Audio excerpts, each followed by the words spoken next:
The Academy Theater in Meadville is gearing up for a great night. Joining us now is comedian Tammy Pescatelli. Tammy, welcome. It's a pleasure to have you today. Thank you for having me. Yeah. I appreciate it. Well, let's talk about this show because it's one night only. So let's get into it a little bit. Tell us, it's this Saturday. Tell us a little bit about what people can expect when they get those tickets and come join you. Well, they better hurry up and get tickets because there's only about 60 left. And we're going to have a good time. I know a lot of people have been in the house and locked away.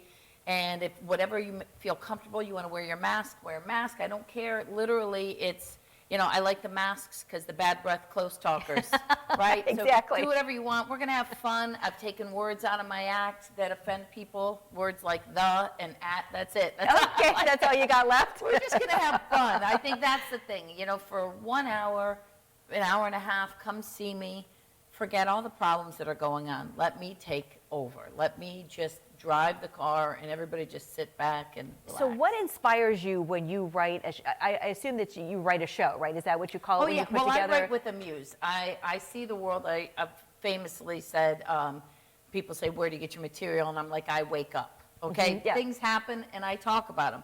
And I'm going to talk about a lot of the stuff that's happened to me and a lot of other people during this whole quarantine and everything else. So we're going to have a lot of fun because my new hour is what they're going to see on Saturday. Mm-hmm. I wasn't able to put it out. I dropped my new hour special March 2020.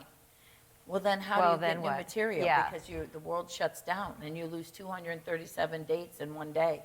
So now they're going to get to see, they'll be the first ones to see my new hour. Now, I first became aware of you with your runs on Last Comic Standing. Sure. So tell us just a little bit about how you got started in comedy.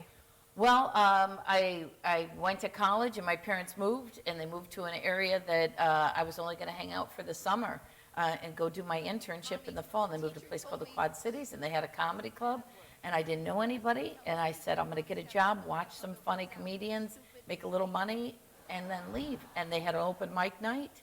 It was sponsored by a radio station. I did it. The radio station hired me to do the morning show. For 2 years, I'd interview comics, became the house MC. Then that's it. There you go. I went on the road and just busted my 26 years. Yeah. 26 years. It was, before Last Comic, it took me 10 years to get on television. And then my first TV spot was The Tonight Show. Mm-hmm. But it took 10 years for me to get on television. So the overnight sensation thing is, everybody thinks that, oh gosh, you just pop up on TV one day. But no, you worked really hard to get to that point. Yeah, well, I mean, and listen, some people have that. Some people do have that journey. I've always worked very hard to have the opportunity and to be worthy of it. You know, there's a lot of success for women now in comedy, which is amazing, but it wasn't for me. You know what I mean? It wasn't there were 20 women when I started, and we traveled all around, and you just became a comedian. You weren't a female comic. And now that it's wonderful to see a lot of those young girls, they do their specials pregnant. When I said I was pregnant, my agent was like, oh my gosh, what are you going to do? Yeah, like, yeah. No, times have changed, but for the better. Yeah, well, and I said this wasn't just a ruse to get a man. But that's how I ended up in Meadville, too, because I wanted to raise him around normal crazy people. Right, so you are a mother, you've got a family. Do you ever pull some of your family stories into your shows? Oh, tons of times. Do they hate it? If you've ever seen my act, that's all that's in there is my family. And no, they don't hate it because I have to pay for their mortgage, their DUIs, their divorces. So it's all in perspective then. Tammy Pescatelli live this Saturday, March 5th, 7:30 p.m. at the Academy Theater in beautiful Meadville, PA. Tammy, it's a pleasure. Thanks for coming in today. Thank you for having me. And have a great time Saturday. I know it's going to be so much fun. We will, definitely. Yeah. All right, let's check in with Howard in the Mr. Food Test Kitchen.